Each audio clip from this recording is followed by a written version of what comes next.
Tasha, you said we're shifting our business model and going to use your starter kit concept as one of the first steps. What are the two or three things to consider to do while on the first draft, while we get the first draft of this into motion on the front end and the back end logistically? Are there common mistakes we could avoid in this effort? Okay, so Tasha, where are you and Brando, where are you two based? We are in Portland, Oregon. Okay, all right. Okay. So great. So starter kit, I mean, this is something I haven't even fully articulated my thoughts on. So, okay, but you want to create a starter kit. So the two or three things to consider or do while we get the first draft into motion. Okay, well, one thing to consider is, we got to make it good. It's got to give them a taste of our point of view. The whole idea of the starter kit, for those who are new, it's on my website. You'll see I've got the ethical marketing starter kit. And it's this, I just had this realization that so many of the pink spoons, the free offers, the opt-in things are really weak. They're kind of tepid. They're not that impressive. And so I thought, what if you just gave away the whole core of your point of view, the overall philosophy? So I'd recorded my day-long workshop, and that's what I've given away, plus some other things. So if you're not on that, you can get it for free on my website. So I think it's a tough thing to balance because you don't want it to be overwhelming and way too much, but also not too little, So it's just good to have that as a meditation in mind of what's the sweet spot. And what we're going for is an amount that they would really get it. They'd say, I really understand their philosophy on going from A to B. Like, it makes sense to me. I understand it. Doesn't mean they agree, just that it makes sense to them. That's the size we're going for. And then however long it takes, it may not take that long. But, I'd say if it's a video, it's probably at least an hour. It's, an hour to 3 hours, somewhere in there. Number two is to think about the email sequence they get in conjunction with that. So it's not just here's your offer, but there's some follow-up emails that come. And it's good to think about that. And the general, I think, guideline is if they're getting the starter kit, they're clearly interested in the topic at that moment. And so in the first few days, there might be multiple emails, and then it drips off. I think it's good that one of those emails is just how's it going? Just to open the conversation. How's the content? What are you thinking? And that could go anywhere from immediately to within a week. But some people will do it where they say just, hey, thanks for getting the starter kit. I'd love to hear how'd you get it? Or what's going on for you? Because if you can actually engage them in a real one-on-one immediate conversation, just more likely something's going to happen rather than them just sort of being left to float around.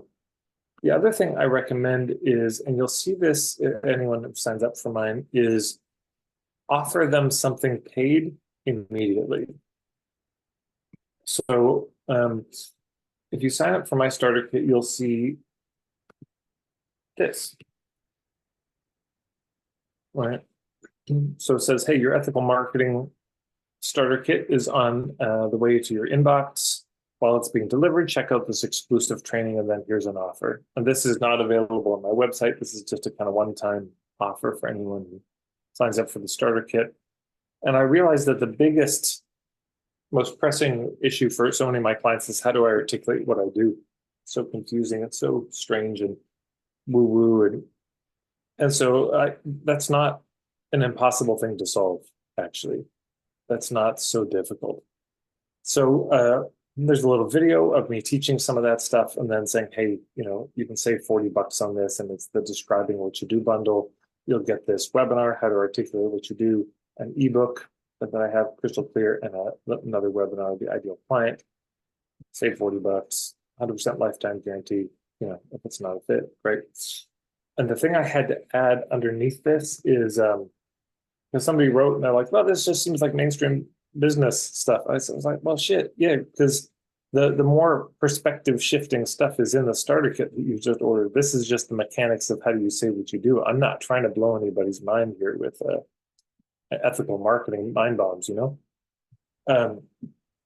But so I just added that there. But so that's already, I don't know how many we've had, but there's already hundreds of dollars that have come in from this that would just be sitting on the table Right. otherwise. So one, get it the right size. Two, the email follow-ups. Three, offer something right away. You know, some special deal when they sign up. This is what's making sense to me. Any follow-up questions on that? Just our ideal client is to some degree overwhelmed. And so that is the concern for us, is to overwhelm them. And Brandon and I are polar opposites in how we consume, but also how we market, which has proven to be a really good benefit for our clients, but also challenging when we're creating our systems.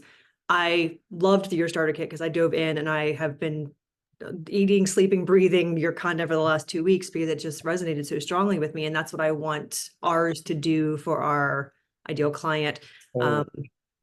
And when that happens with the content they do have, they know and they convert quickly. But the line is the overwhelm. And so I think the other piece that we're missing is addressing the risk, because our ideal client does have some anxiety. They've been burned by the personal development world. They've been burned by conventional methods of coaching and you know, finding themselves, you know, feeling safe. And so I think including some of the perceived risk in the starter kit could be helpful. And I'm not sure exactly how to do that. Well, what do you do? So we help overachievers stop trying to fix themselves and uncover who they actually are underneath all the rules, obligations, and expectations, so they can actually have a life that they enjoy rather than being scared of it every day. Right. So that's part of the overwhelm. Is they're an overachiever, so they're overdoing everything. Everything. Yeah. Productivity obsessed. Yeah. Okay. So, right. So then that's got to be in the point of view, of course, is look, here's our take on overachieving, and here's what this is about in our mind. One of the things that you need to do is you've got to create some more space for yourself. You actually got to.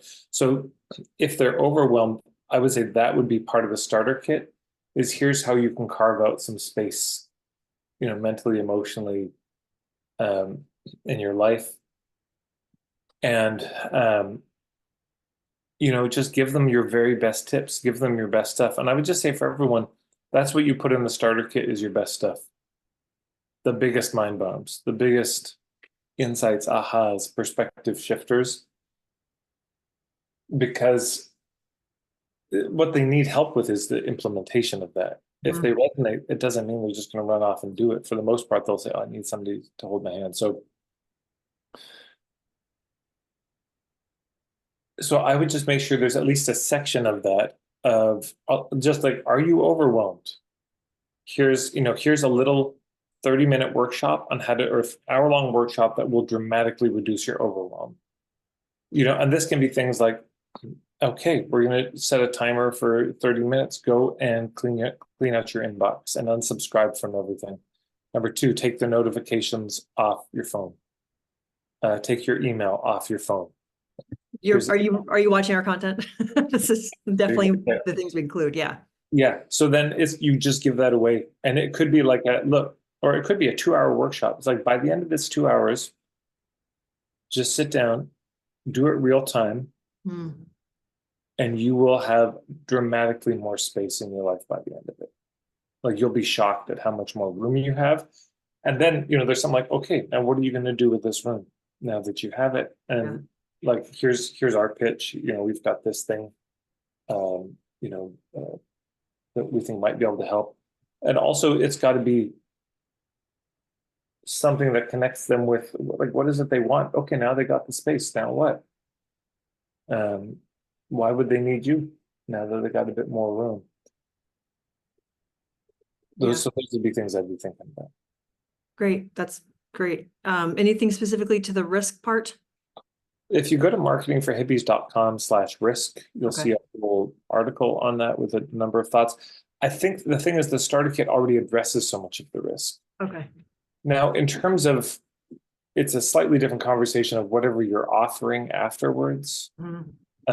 But I think the starter kit will do so much to reduce the risk because they understand your core philosophy and point of view.